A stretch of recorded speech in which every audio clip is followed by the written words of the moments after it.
Kerala Blasters ആരാധകർ കാത്തിരിക്കുന്ന ആ മത്സരമാണ് നാളെ വരാനിരിക്കുന്നത്. കേരള ബ്ലാസ്റ്റേഴ്സ് ഡ്യൂറൻഡ് കപ്പിലെ തങ്ങളുടെ ഗ്രൂപ്പ് സ്റ്റേജിലെ അവസാന മത്സരം കളിക്കുന്നു.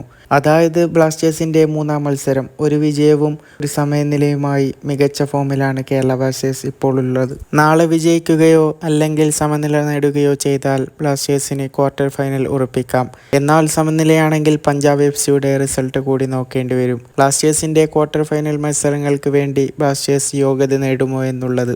എന്നാൽ കേരള ബ്ലാസ്റ്റേഴ്സ് നാളെ വിജയിക്കുകയാണെങ്കിൽ ഉറപ്പാണ് ബ്ലാസ്റ്റേഴ്സ് ക്വാർട്ടർ ഫൈനലിലേക്ക് മുന്നേറുന്നുള്ളത്. എന്തായാലും ബ്ലാസ്റ്റേഴ്സ് നാളെ ഇറങ്ങാൻ സാധ്യതയുള്ള ഒരു പോസിബിൾ ലൈനപ്പുകൾ പരിശോധിക്കാം. ബ്ലാസ്റ്റേഴ്സിന്റെ കീപ്പറായി കാണാൻ സാധ്യതയുള്ളത് സോംകുമാർ തന്നെയാണ്. ഗോൾ വല കാക്കാനുള്ള സാധ്യതകളുണ്ട്. പിന്നെ ഡിഫൻസിലൊന്നും യാതൊരു മാറ്റമൊന്നും ഉണ്ടാകാനുള്ള സാധ്യത കാണുന്നില്ല.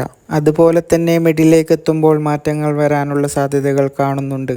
കഴിഞ്ഞ മത്സരത്തിൽ യോഹിൻ ബാബിൻ എന്ന് പറയുന്ന ഒരു താരത്തെ ഇറക്കിയിരുന്നു കേരള ബ്ലാസ്റ്റേഴ്സിന്റെ മധ്യനിരയിൽ. എന്നാൽ ഡാനിഷ് ഫറൂഖ് കടന്നു വരും. ആദ്യ മത്സരത്തിൽ ഡാനിഷ് ഫറൂഖ് ബ്ലാസ്റ്റേഴ്സിന് വേണ്ടി കളിച്ചിട്ടുണ്ട്.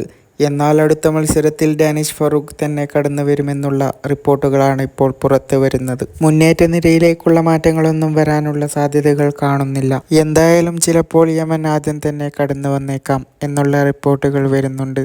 അത് മധ്യനിരയിൽ തന്നെയായിരിക്കും യമൻ എത്താനുള്ള സാധ്യതകൾ കാണുന്നുള്ളത്. യമൻ കഴിഞ്ഞ മത്സരത്തിൽ സബ്സ്റ്റിറ്റ്യൂട്ട് ആയിരുന്നു ഇറങ്ങിയത്. എന്നാൽ അടുത്ത മത്സരത്തിലേക്ക് എത്തുമ്പോൾ യമനും അതുപോലെ ഡാനിഷ് ഫറൂഖും ആദ്യ നിരയിൽ തന്നെ കടന്നു വരുന്നുള്ള പ്രതീക്ഷയിലാണ് ആരാധകർ കാത്തിരിക്കുന്നത്. എന്തായാലും ചെറിയ വ്യത്യാസങ്ങളെ ലൈനപ്പിൽ കാണാൻ സാധിക്കുന്നുള്ളൂ. അതിൽ ഡാനിഷ് ഫറൂഖും മുഹമ്മദ് യമനും ആദ്യ ലെവലിൽ കടന്നു വരാനുള്ള സാധ്യതകൾ വളരെ കൂടുതലാണെന്ന് വേണം മനസ്സിലാക്കാനായിട്ട്.